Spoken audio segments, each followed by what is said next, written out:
প্রধানমন্ত্রী চলে আসছেন, এটা আমার সৌভাগ্য।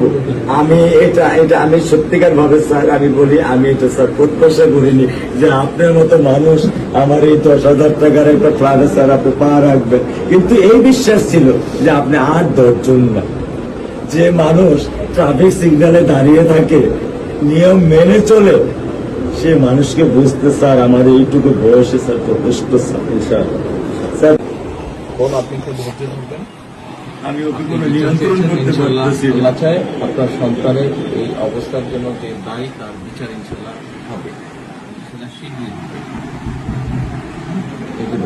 আর মালিক যে আল্লাহ তাআলা মালিক, ওনার কাছে সাহায্য চাই, ওনার কাছে সাহায্য চান। আল্লাহ রহম করলেন, সব কিছু দিতে পারে। মানুষ হিসেবে আমাদের যেটা করার আমরা স্যার মিরপুর 10 নম্বর আইডিয়াল স্কুলে ক্লাস 9-এ পড়েছে।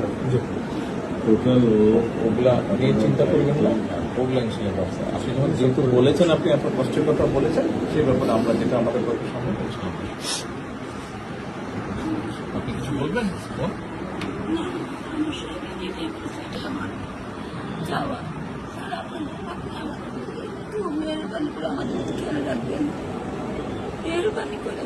আমরা প্রথমে সবচেয়ে আগে যেটা এই মুহূর্তে আমরা করতে চাই সেটা হচ্ছে যে এই অন্যায়ের সাথে যে জড়িত তার বিচার আমরা আগে করতে চাই, তার বিচারের ব্যবস্থা আমরা আগে করতে চাই। এইটা আমরা আগে প্রথমে করতে চাই। আপনাদেরকে শক্ত থাকতে হবে, ধৈর্য ধরতে হবে, ওর দিকে তাকে শক্ত থাকতে হবে।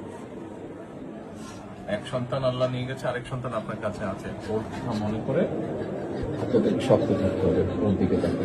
ঠিক আছে?